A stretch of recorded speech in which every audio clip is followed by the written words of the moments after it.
오늘 말씀의 제목은 어떻게 결정하고 어떻게 사는가입니다. 여러분들의 삶에 많은 이제 결정들, 지난번에 한번 제가 선택에 대한 이야기를 드린 적이 있는데요.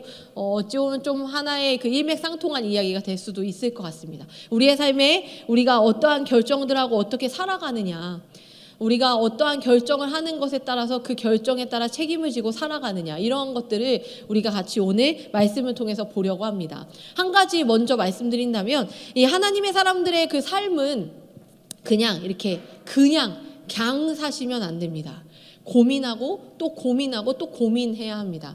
그게 이제 하나님의 사람과 아닌 사람의 차이 하나를 준다면 저는 그거인 것 같아요. 생각을 하면서 살아가느냐. 내가 하나님의 사람이라면 매 순간의 선택에 대해서 고민해야 합니다. 그냥 그것을 우리가 단순히 이렇게 하면 하나님이 벌 주시려나? 이렇게 하면 하나님 안 좋아하시겠지? 뭐 이런 수준의 고민을 말하는 것이 아니라요. 내가 정말로 여러분들이 삶을 살아보시니까 어떠세요? 어려운 거 결정 많잖아요. 어떤 인간관계 속에서 또 직장생활 속에서 어떤 직장을 선택하는 일에 대해서 또는 뭐 내가 어디를 갈지 볼지 먹을지 하는 그 모든 여정 속에서 내가 수많은 결정과 선택들을 해야 할 때 우리가 그것을 왜 그렇게 결정했느냐를 고민을 해야 한다는 거예요. 그래서 반면에 누가 반대로 너 왜 그렇게 결정했어? 라고 물었을 때 이유를 설명할 수 있어야 돼요. 야 상수야 너 왜 그렇게 결정했어? 라고 했는데 몰라 그냥 이렇게 하면 안 된다는 거예요. 제가 희민아 너 왜 그렇게 결정했어? 나 이렇게 생각했는데 이렇게 해서 결정했어. 이렇게 대답을 할 수 있어야 한다라는 거죠.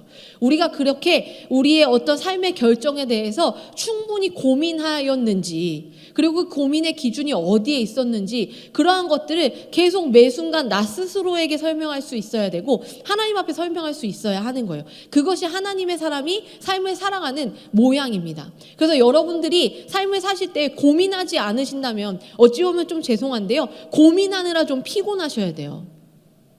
그냥 하고 싶은 대로 또는 하고 싶지 않은 대로 사시면 안 되고요. 때로는 하고 싶지 않은데 해야 할 때가 있어요. 때로는 또 너무 하고 싶은데 하면 안 될 때도 있습니다.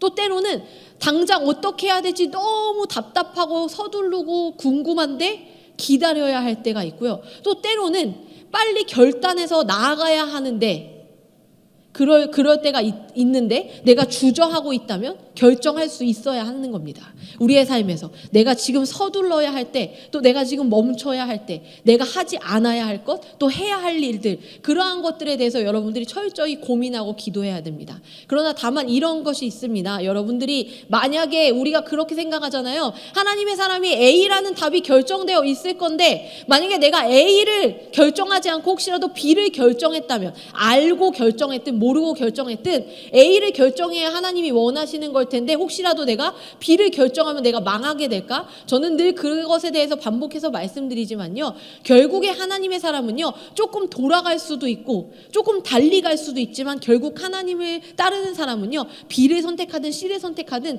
결국엔 하나님이 가게 하는 그 방향으로 흘러가게 되어 있습니다. 그것을 계속 하나님 앞에 묻는다면. 그래서 여러분들이 고민하시는 것들이 필요하다라고 할 수 있는데요, 오늘 이 말씀 룻기에서는요, 우리가 성경에 여러 이제 성경들이 있지만 이 성경의 이름이 여성의 이름으로 이렇게 명명되어 있는 이름이 별로 없잖아요. 뭐가 있습니까? 룻기와 에스더. 둘 다 공통점이 있어요. 룻기와 에스더서 혹시 읽어보셨나요? 그 두 성경에 아주 뚜렷한 공통점이 있습니다. 뭐냐 하면 하나님이 전면에 드러나지 않습니다. 룻기는 짧거든요. 한번 읽어보세요. 하나님이라는 언급이 막 나와 있지 않아요. 하나님이 뭘 하셔서 그때 이렇게 이끌으셨으므로 이렇게 했다 뭐 이런 얘기가 두드러지게 나타나지 않고 그냥 하나님은 수면 위에 있는 것처럼 이렇게 하나님이 막 나타나지 않아요. 다른 구약 성경에서 하나님이 계속 말씀하시고 하나님이 이렇게 하라 하시고 하는 것과 달리 이 룻기와 에스더서에서는 사람들이 무언가 행하는 그 과정들이 계속 나오거든요. 그 과정들을 통해서 우리가 하나님의 그 마음, 하나님의 섭리를 볼 수 있어야 합니다. 오늘 이제 1절 말씀 함께 보겠습니다. 1절 말씀에 보면 사사들이 치리하던 때에 그 땅에 흉년이 드니라. 오늘 자막이 준비되어 있지 않아서 여러분들이 나눠드린 이 주보를 보시면서 또 성경을 보면서 같이 보려고 하는데요.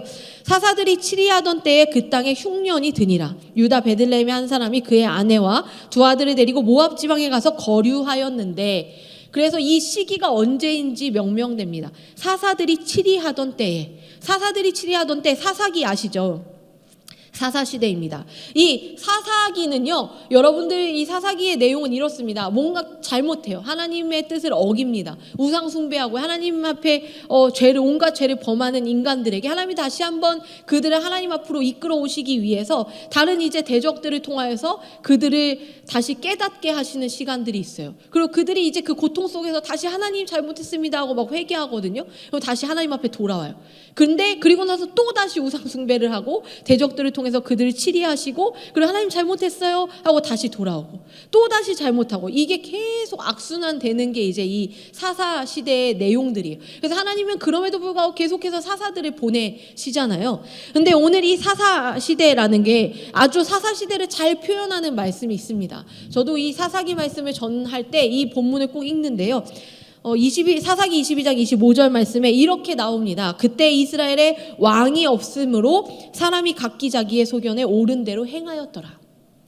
사사시대를 한마디로 명명하면요, 왕이 없는 시대입니다. 왕이 없는 시대. 왕이 없는 시대라면 그냥 임금님, 세상의 왕을 말하는 게 아니라요, 이때 이스라엘에 왕이 없었다는 것은 하나님을 따르지 않았다라는 거예요. 하나님을 따르지 않았던 시대. 그래서 각기 자기 소견에 옳은 대로 하는 겁니다. 여러분들의 인생에 여러분들이 혹시라도 내가 나의 소견에 옳은 대로 내 생각대로만 하고 계신다면 여러분들의 삶에 왕이 없는 겁니다. 지금 여러분들의 삶에 하나님이 계시지 않는 겁니다. 여러분들의 결정, 여러분들의 삶의 그 방향에 그냥 내 소견대로만 하고 계신다면 한번 돌아보십시오. 나에게 하나님이 계시는지 계시지 않는지. 하나님이 계시지 않는 삶, 왕이 없는 삶, 그냥 자기 소견대로 하는 삶, 그러한 삶은요, 결국에는 그 하나님의 섭리 가운데 살아갈 수가 없습니다. 하나님이 필요 없다고 스스로 결정한 것이기 때문에. 그래서 그때 이 사사시대도 결국에는 계속적인 이 악순환이 반복되죠. 왕이 없이 살았다가 아이고 큰일 났다, 왕이 없으니까 망하는구나 하고 갑자기 급히 왕을 찾았다가 또 왕이 좀 살만하게 해주시면 다시 왕을 버리는, 이러한 이제 이 반복이 있는 거예요. 우리들의 삶은 어떻습니까? 여러분들, 내가 너무 힘들 때 하나님 저 좀 도와주세요, 하나님 저 좀 인도해 주십시오, 하나님 제가 지금 너무 답답합니다, 하나님 제가 기도하고 있잖아요, 하나님을 막 찾아요, 하나님이 도와줘요. 그리고 나서 다시 하나님 온데간데 까먹고 다시 내 소견대로 사는 모습. 어찌 보면 우리의 삶이 이 사사시대를 뭔가 표현하는 삶의 모습일지도 모르겠습니다.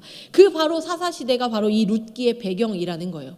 이렇게 사사들이 치리하던 이 왕이 없는 자기 소견대로 했던 그 시간에 그 땅에 흉년이 들었다는 겁니다. 흉년이라는 것은요, 성경에서 그렇게 드문 일이 아닙니다. 흉년이 있다는 것은 성경에서도 자주 언급되는 일인데요. 그런데 이제 꼭 모두가 그렇다고 할 수 없지만 성경에 나타나는 이 흉년은요, 하나님과의 관계를 연결해서 볼 수가 있습니다. 이 언약의 땅 가나안에서 이스라엘이 하나님의 말씀을 거역하고 타락하고 우상을 섬기면 온갖 재앙과 기근과 흉년이 임할 것이다라는 경고가 레위기나 신명기 이러한 말씀들에 있습니다. 그러니까 다시 말하면 지금 이 땅에 흉년이 있다는 것은 방금 말씀드렸던 대로 왕이 없이 자기 소견대로 행하는 이 사람들로 하여금 하나님이 그들을 깨닫게 하는 그 시간 속에서 그들에게 어찌 보면 이러한 결과, 영적인 타락의 결과로 흉년이 있다는 거죠.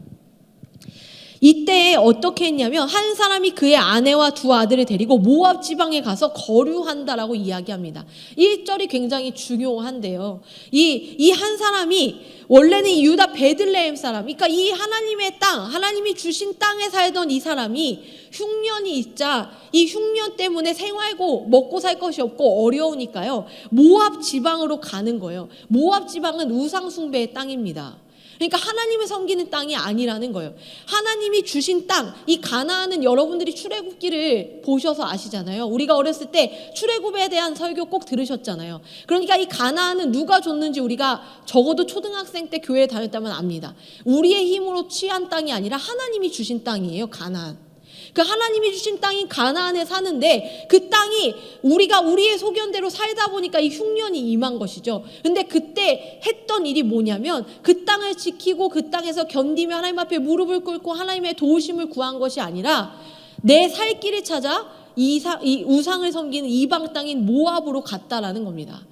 그리고 여기에 나오는 말씀 거류하였는데, 거류라는 것 사실은 잠깐 좀 거기에서 좀 거니는 거, 좀 잠깐 지내면 되지 않을까? 너무 힘드니까 이 정도의 시간에 잠깐이라도 그쪽에서 좀 피해보는 게 좋지 않을까라고 생각할 수도 있었을 겁니다. 근데 이제 이후의 말씀을 보면 결국에는 10년이 넘는 시간 동안 살거든요. 그거는 결국에는 그냥 잠깐 머무르려던 것이 아니라는 거예요. 어찌 보면 거기서 그냥 나의 생활 기반을 잡고 먹고 살 생각을 하는 겁니다. 우리가 하나님을 떠나서요, 우리의 상황과 환경이 어려울 때, 내 상황과 환경과 여건이 어려울 때 내가 하나님 앞에 도우심을 구하고 다시 한번 하나님 앞에 무릎을 꿇는 것이 아니라, 내가 볼 때 내가 저 일을 선택하면, 내가 지금 저곳을 가면, 내가 이런 선택을 하면, 내가 이 사람의 손을 잡으면 지금 그럼 내가 이거 해결될 것 같다라고 생각하는 순간이 우리 인생에 되게 많습니다. 저도 그렇습니다. 저도요, 사람을 되게 좋아합니다. 그래서 자꾸만 사람의 손을 잡고 싶은 그 욕구가 제 안에 있어요. 하나님의 손을 잡으면 완전하고 온전할 텐데 하나님의 손이 잘 안 보이잖아요. 그럼 하나님의 손을 잡은 건지 안 잡은 건지, 진짜 내가 잡혀 있는 건지 불안정한 것이 사실 목사인 저에게도 있습니다. 그럴 때 자꾸만 눈앞에 보이는 사람의 손을 잡습니다. 이 사람을 의지하면, 이 사람과 함께하면, 이 사람한테 기대하면, 이 사람한테 잘 보이면, 이 사람 앞에 줄을 서면 이 덕분에 내가 지금의 이 어려운 상황과 환경 가운데 돌파할 수 있지 않을까? 뭐 이런 생각을 한다라는 거죠. 그런데 우리는 그럴 때마다 항상 생각해야 하는 것은, 우리의 삶의 모든 일들에 대해서 그 일들을 책임지고 주관하시는 분이 하나님이심을 우리가 기억해야 한다는 겁니다. 한번 다시 물어볼게요. 여러분들의 삶을 하나님이 인도하고 계십니까? 여러분들의 삶을 하나님이 책임지고 계십니까? 여러분들의 삶을 하나님이 책임져 줬으면 좋겠습니까? 맞잖아요. 그렇잖아요. 여러분들의 삶이요, 하나님 말고 다른 누가 책임진다고 완벽할 수 없습니다. 하다못해 여러분들의 부모님들도 그렇잖아요. 여기 계신 분들 모든 부모님이 여러분들에게 완벽하십니까? 모든 인생에서 여러분들의 옆자리 지켜주셨나요? 때로는 여러분들이 찾을 때 부모님들이 없었어요. 때로는 여러분들이 생각하는 것처럼 부모님이 완벽할 수 없었습니다. 왜냐하면 부모님도 사람이니까요. 그러니까 이 세상에서 그 무엇도 끊을 수 없다는 그 대단한 사랑인 부모마저도 완전할 수 없는 인간의 삶에서 우리의 삶을 좀 더 안전하고 완전하고 온전하게 이끌어갈 수 있는 존재가 하나님밖에 없다라는 겁니다. 그런데 지금 이 사람들이 결국에는 선택한 것이 하나님이 주신 땅을 지키는 것이 아니라 다른 땅으로 가는 겁니다. 그래서 하나님이 주신 기업을 떠나서 모압 평지로 이동해서 이제는 이 환경을 찾아서 가는 거예요. 좀 더 좋아 보이는 환경, 내가 좀만 노력해보면 살아볼 만한 환경. 여러분들 그러지 않으세요? 나의 노력, 나의 실력을 의지합니다. 내가 좀만 수고하면 살아볼 만할 것 같아. 지금 여기는 내 노력으로 안 되는 땅이야. 이 가나안 지금 이미 망했다고. 내가 여기서 암만 노력해도 안 돼. 그때 우리는 암만 노력해도 안 돼. 그런데 하나님이 하면 돼 라는 고백이 뒤에 있고요. 암만 노력해도 안 돼. 그러니까 내가 좀만 노력해 보면 살아볼 만한 땅으로 가자 하고 나의 힘을 발동할 만한 어떠한 환경을 찾아가는 겁니다. 나의 힘을 의지하려고 가는 건 거죠. 그렇게 이렇게 선택했습니다. 그래서 그 1절에 나왔던 그 한 사람이 누구냐? 2절에 이제 이름이 언급됩니다. 2절 말씀 볼까요? 그 사람의 이름은 엘리멜렉이요, 그의 아내의 이름은 나오미요, 그의 두 아들의 이름은 말론과 기런이니 유다 베들레헴 에브라 사람들이더라. 그들이 모압 지방에 들어가서 거기 살더니. 이 엘리멜렉이라는 사람이요, 자신의 아내 나오미와 두 아들을 데리고 이제 모압 지방으로 간 겁니다. 흉년을 피하고 먹을 것을 찾기 위해서 가장으로서 그런 일을 선택했습니다. 근데 이 엘리멜렉의 이름의 뜻이 뭐냐면요, 아이러니하게도 하나님은 왕이시다라는 뜻입니다. 하나님이 왕이십니다. 하나님이 내 삶의 왕이십니다라는 이름을 가지고 살아가야 할 사람이 다른 것들을 찾아 떠나기 시작하는 겁니다. 사실은요, 그것에 대해서 저도 어떻게 하나님의 사람이 하나님 두고 다른 걸 찾아갈 수 있어라고 저도 그렇게 당당하게 얘기하기가 어렵습니다. 목사도요, 늘 고민합니다. 내가 좀 더 안락할 수 있는 방법이 없을까? 내가 좀 더 편안할 수 있는 방법이 없을까? 그 고민 저 안 한다고요, 그렇게 말하기가 자신이 없어요. 저도 이제 아이가 있고 저도 가정이 있고요. 이제는 내가 안락하지 않으면 내 아이가 안락할 수 없다라는 생각 때문에 저도 자꾸만 안락이라는 단어에 기웃기웃합니다. 우리의 삶에서 그렇게, 우리의 삶에서 하나님이 왕이시다라는 것을 알면서도 불구하고 우리의 삶에 많은 왕을 둡니다. 사람이라는 왕이 있고요. 물질이라는 왕이 있고요. 안정적인 직장이라는 왕이 있습니다. 그리고 여러분들 중에 그 누구도요, 내가 하나님을 선택하는 것으로 인해 어려움을 겪는다라고 한다면 하나님을 자신 있게 선택할 사람, 사실 저를 포함하여서 우리 모두가 없죠. 어렵습니다. 그러나 그럼에도 불구하고 우리가요, 물론 하나님을 믿는다고 무조건 삶이 어려운 거 아닙니다. 절대 그런 것 아닙니다. 그러나 우리의 삶에서 우리가 하나님이 나의 왕이시다라는 것을 기억하고 간다면요, 때로는 보이지 않지만 지금 온통 흉년인 이 땅 가운데서도 생명수가 솟아나는 그 하나님의 소망과 생명을 보고 믿음으로 기도할 수 있어야 한다라는 거죠. 여러분들의 삶이 지금 흉년이십니까? 물론 모두가 그러지 않겠죠. 저는 지금 목사님 살만합니다, 전 지금 굉장히 풍요로워요 하는 분도 계실 거예요. 그런데 상대적으로 저 지금 너무 흉년이에요. 인간관계도 망이고요. 지금 뭔가 직장생활도 안정적이지 못하고요. 솔직히요, 빨리 그만두고 싶습니다. 재정적으로도 어렵습니다. 제가 너무나도 피곤하고요. 제가 걱정하고 근심되는 것이 너무나도 많습니다. 사랑하는 친구들 만나도 늘 항상 고민만 털어놓고요. 어떤 것 하나 재미가 없어요. 여행이라도 떠나면 행복할까요? 그런데 여행 갔다 오면 행복합니까? 아니잖아요. 그러한 삶이, 내 삶에 혹시라도 흉년이 있다면요, 고개를 들어 좀 더 기름진 땅, 나에게 다른 왕이 되어줄 존재는 없을까를 보는 것이 아니라 지금 내가 서 있는 곳에서 다시 한번 하나님을 보라는 것이 바로 오늘의 말씀입니다. 이 엘리멜렉이 결국에는 그렇게 환경과 처지 상황에 따라 하나님께서 주신 그 땅을 떠나 이방의 땅으로 넘어갑니다. 그래서 3절에서 5절까지 보면요, 나오미의 남편 엘리멜렉이 그런데 죽게 돼요. 이유를 모릅니다. 어쨌든 죽게 됩니다. 벌 받아서 죽고 이런 것이 아니라 그냥 죽는다고 이야기가 나와요. 그리고 나오미와 그의 두 아들이 남았습니다. 그들은 모압 여자 중에서 그들의 아내를 맞이하였는데 하나의 이름은 오르바요, 하나의 이름은 루시더라. 그들이 거기에 거주한 지 10년쯤에 말론과 기럨 두 사람이 다 죽고 그 여인은 두 아들과 남편의 뒤에 남았더라. 어떻습니까? 결국에는 내가 풍요로울 거라고, 내가 잘 먹고 잘 살 수 있을 거라고 선택한 그 땅에 갔는데 남편이 죽었어요. 그리고 나서 나의 사랑하는 두 아들도 죽었습니다. 그럼 어떻게 됩니까? 나와 또 내 아들들의 아내들인 며느리, 여자 셋이 남았어요. 모두가 다 과부가 된 것이죠. 그때 당시에 이 부계 중심의 사회, 지금보다 훨씬 더 부계 중심의 사회였던 그때 당시에 이 집안의 남자들이 싸그리 없다라는 것은요, 생존이 거의 어렵다는 겁니다. 뭘 먹고 살기가 힘든 거예요. 그리고 아주 시시때때로 위험하고 어려운 상황, 약자 중에 약자의 삶을 살아가야 되는데요, 그런 약자 중에 약자가 한 명도 아니고 두 명도 아니고 세 명입니다. 이 세 명의 약자들이 모여서 지금 이제 그 땅에서 살고 있는 겁니다. 이렇게 보면요, 우리가 이 흉년의 때 약속의 땅을 떠나서 모압으로 이주한 이 불순종으로 인해서 이렇게 벌을 받나 보다라고 생각할 수 있습니다. 그런데 결론을 말씀드리면요, 하나님이 그 과정 속에서 그런 어려운 상황이었음에도 불구하고, 노답인 것 같은 상황에서도 불구하고 잘 결정해서 잘 살았더니 하나님이 잘 인도하신 이야기가 바로 룻기입니다. 상황이 어렵고 힘들어도요, 선택을 할 수 있습니다. 그 선택이 잘 이루어진다면 하나님이 그 잘 이루어진 선택을 통해서 역사하신다는 겁니다. 엘리멜렉이 흉년을 피해서 또한 당장 눈에 보이는 유익을 쫓아서 약속의 땅을 떠나고 모압으로 거주지를 옮겼습니다. 그리고 그곳에서 죽었습니다. 눈앞에 보이는 현실과 이해관계에 따라서 삶이 좌지우지 되는 것이죠. 하나님의 말씀보다 더 사랑하고 우선시하는 삶이 있는 겁니다. 우리의 삶은 어떤가요? 하나님이 여러분들에게 어떤 존재입니까? 나의 어떤 그 도구적인 존재일까요? 우리가 그런 얘기 있잖아요. 목사님들이 되게 많이 드시는 예화인데요, 이런 겁니다. 어떤 아빠가 이제 집에 왔는데 이제 아들이 아빠하고 막 달려가면서 너무너무 막 환영한다는 거예요. 근데 봤더니 아빠 손에 들려있는 그 맛있는 그 치킨을 보고 그 치킨을 환영했다라는 그런 이야기를 예화로 드시는 목사님들이 있는데요, 전 그게 되게 별거 없는 예화 같아도 계속 기억에 남는 이유가 있습니다. 너무 맞는 말인 것 같아요.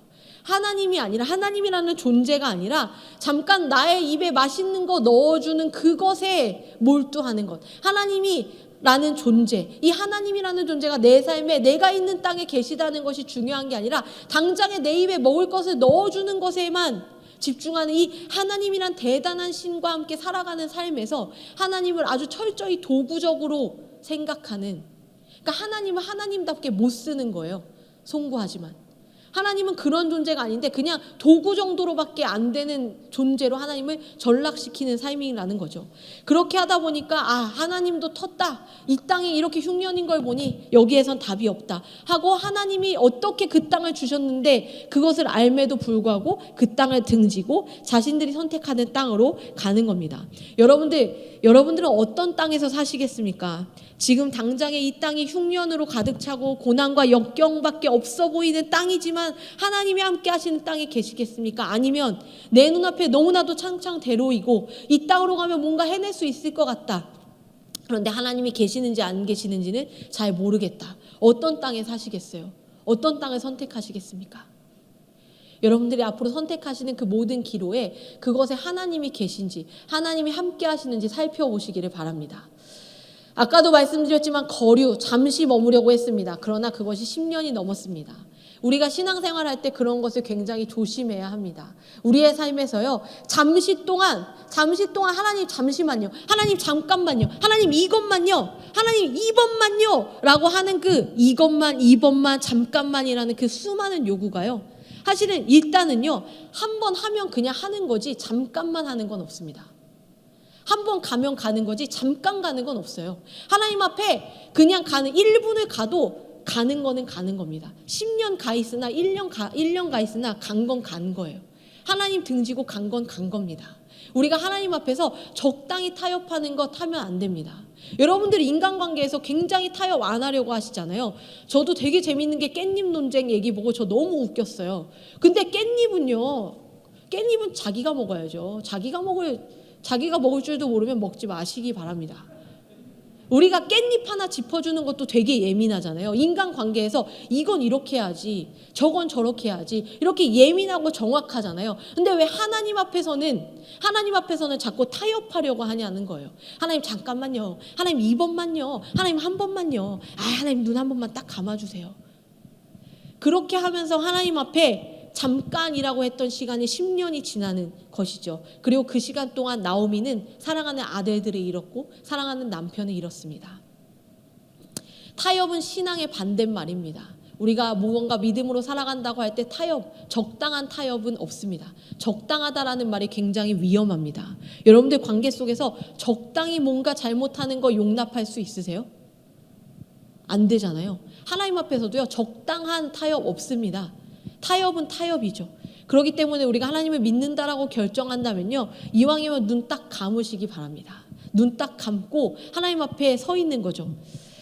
6절 말씀입니다. 그 여인이 모압 지방에서 여호와께서 자기 백성을 돌보시사 그들에게 양식을 주셨다 함을 듣고 이에 두 며느리와 함께 일어나 모압 지방에서 돌아오려 하여.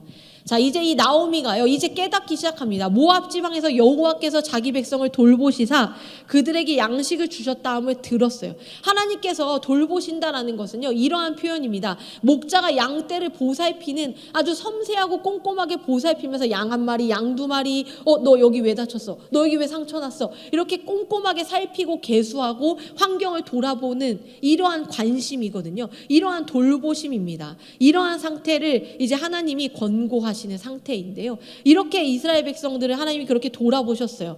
사사시대는요, 이렇게 계속 우상 숭배하고 또 도덕적으로 엄청 부패합니다. 엄청 음란하고요, 엄청 악한 삶을 살아요.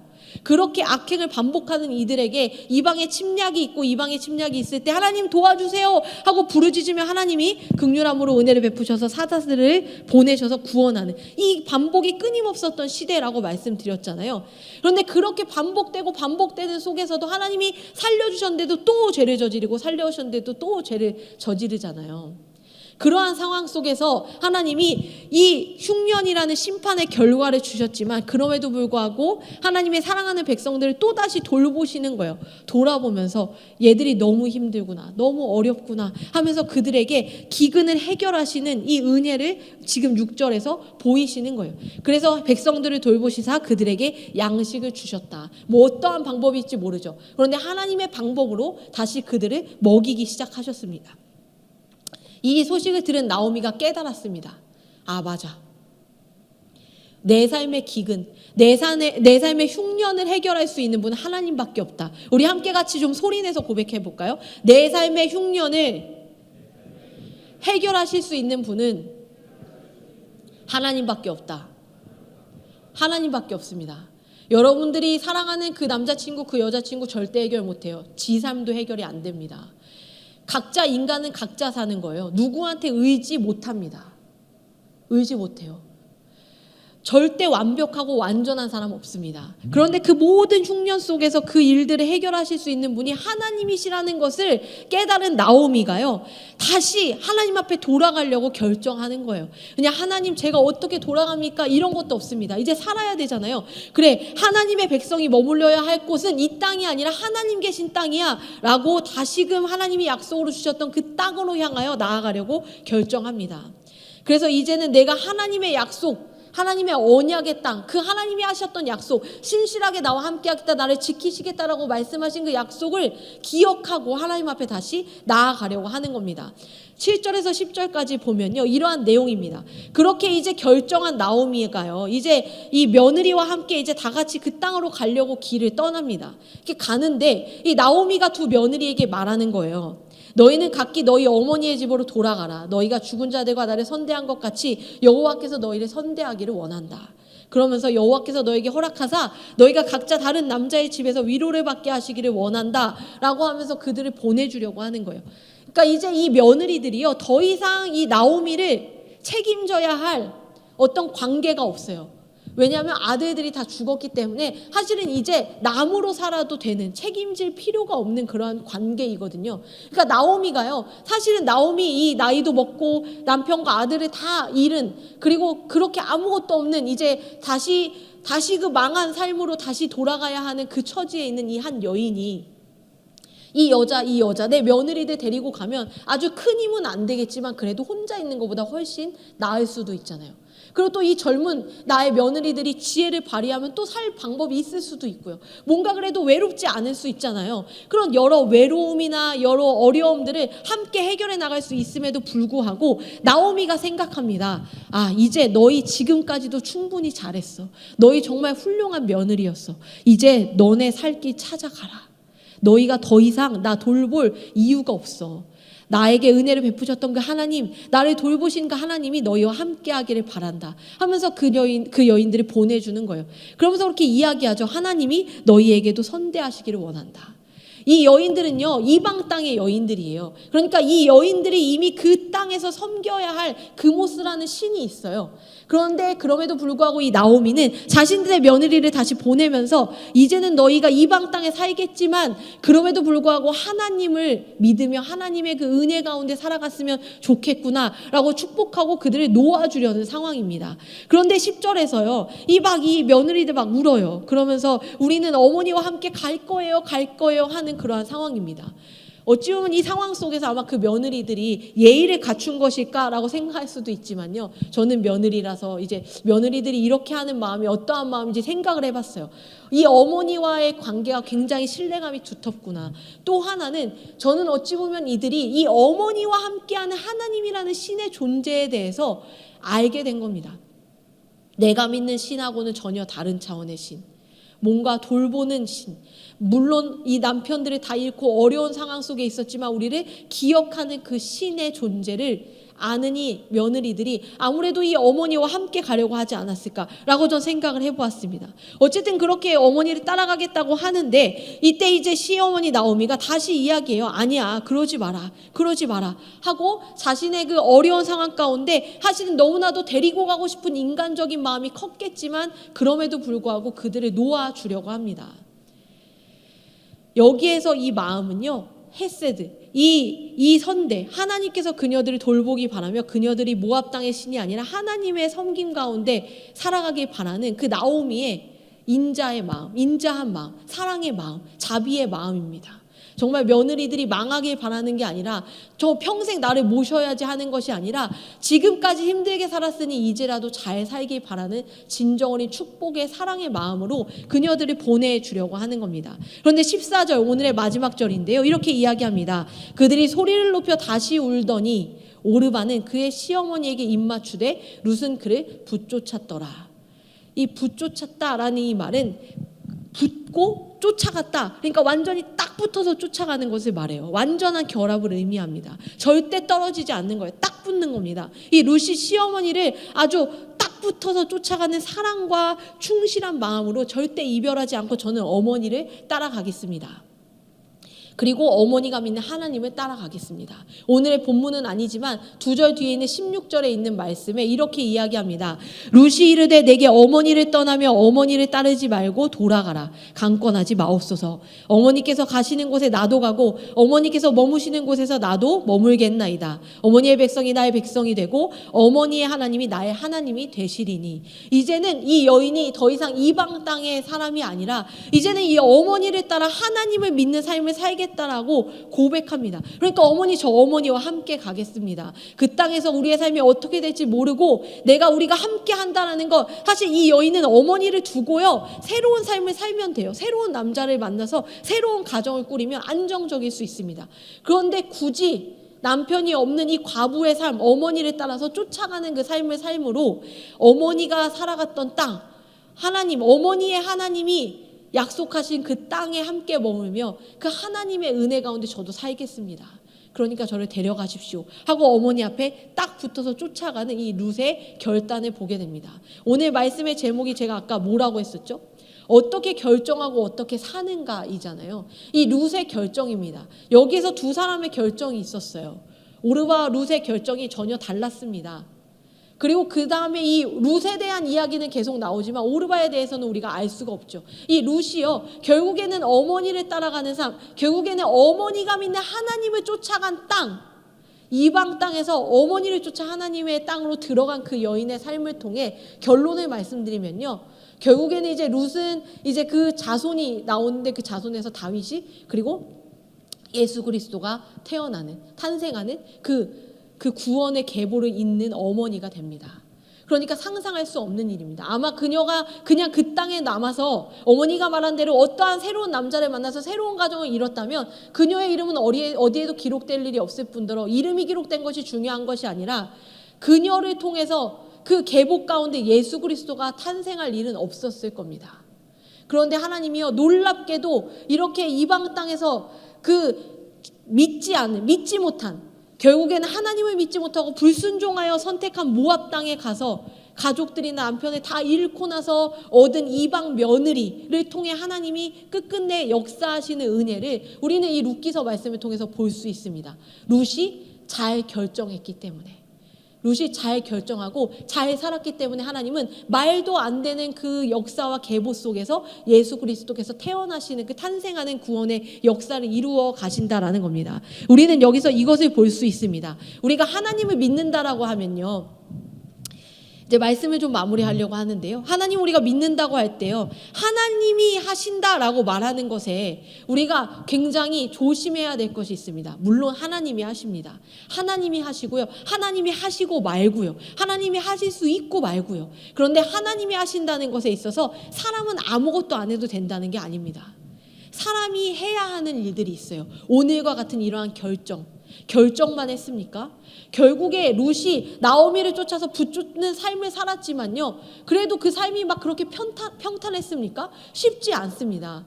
그 순간순간마다 내가 정말 잘한 선택이겠지 고민하면서 노력하면서 수고하고 애쓰는 그 삶 속에서 하나님이 그 결정을 후회하지 않도록 이끌어 가시는 겁니다. 그러니까 우리는요, 노력해야 합니다. 잘 결정하기 위해 노력해야 하고요, 그 결정 속에서 하나님을 볼 수 있기를 노력해야 합니다. 그리고 그 가운데서 서로 인간들 안에서의 도리를 행해야 합니다. 이것이 바로 헤세드인데요, 이 나오미라는 어머니가 자신들의 며느리들을 자기 이익으로만 취하고 너희 살 길 살아라고 하지 않고 야, 다 따라가, 어디 며느리들이요? 하면서 끌고 가려고만 했다면 결국에 이들의 관계가 그렇게 화목할 수 있었겠습니까?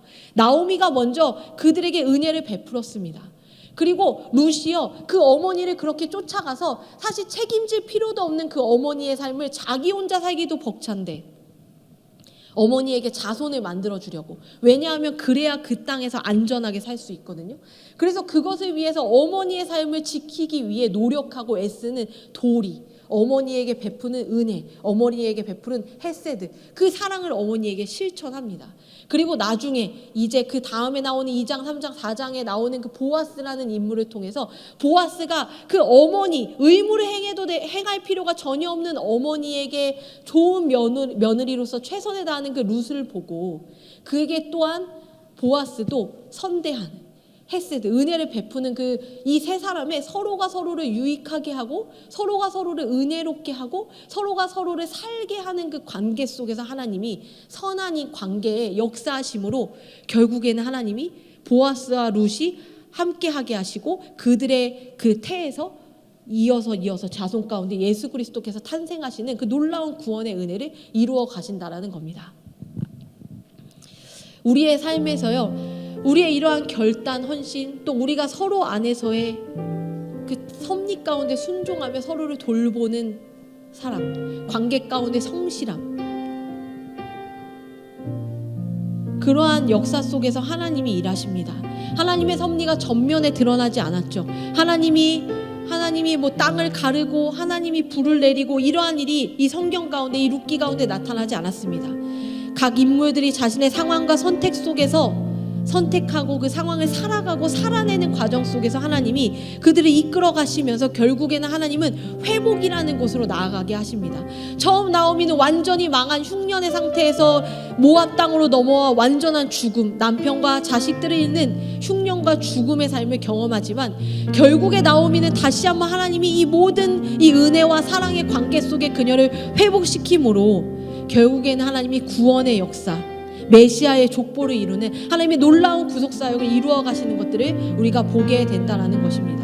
우리의 삶 속에서 우리가 아무리 계산하려고 해도요, 우리가 아무리 무언가 판단해 보려고 해도요, 답이 안 나올 때가 많이 있습니다. 우리의 소견대로 살아간다고 했을 때 그 소견이 절대 안전하지 않습니다. 여러분들에게 정확하게 말씀드릴게요. 여러분들의 소견대로 살면 망합니다. 절대 그렇게 살지 마십시오. 때로는 여러분들의 결정이 온전하지 않아도 됩니다. 하나님, 저 절대로 이 결정 못하겠어요. 너무 불안합니다. 그런데 하나님이 이거 원하시면 하긴 하겠는데요 라고 하셔도 돼요. 그런데 그 불안정한 결정을 통해서도 하나님이 일하십니다. 여러분들이 상황과 환경 가운데서 여러분들이 보기에 더 안전한 곳을 선택하고 여러분들이 보기에 더 안전한 왕을 붙들지 마시고요, 여러분들이 있는 땅이 너무나도 척박하고 혹이라도 너무나도 어렵고 답답한 상황이고 아무것도 보이지 않는다 할지라도 그곳 가운데 하나님이 계시면 된 겁니다. 아멘. 그 하나님을 붙드시기 바랍니다. 그 하나님을 붙들며 살아가시기 바랍니다. 그럴 때 하나님께서 그 은혜, 자비, 헤세드를 베푸시며 여러분들의 삶을 통해서 우리가 지금 그릴 수 없지만 하나님의 놀라운 회복의 역사, 하나님의 놀라운 구속사역, 하나님의 놀라운 그 능력의 은혜를 베풀어 주실 것을 믿습니다. 왜냐하면 하나님은 우리가 잘 되기 원하시고 우리와 함께 하시겠다고 약속하셨기 때문입니다. 우리 이 시간에 함께 같이 찬양하려고 합니다. 끝까지라는 찬양인데요, 우리 안에 많은 어려움이 있고 많은 질문이 남아있지만 우리가 끝까지 주님을 위해 살겠습니다. 룻이 나오미를 붙쫓았던 것처럼 하나님, 우리가 하나님을 붙쫓아 가겠습니다. 하나님 앞에 딱 붙어서 하나님, 그렇게 살아가겠습니다. 끝까지 주만 따라가고 끝까지 주를 위해 살아가고 끝까지 주를 예배하는 삶을 살겠습니다. 하나님, 그 은혜 가운데 우리가 하나님의 사랑을 경험할 수 있도록 주님 인도하여 주시옵소서. 하나님의 돌보심을 경험할 수 있도록 인도하여 주시옵소서. 우리 이 시간에 함께 같이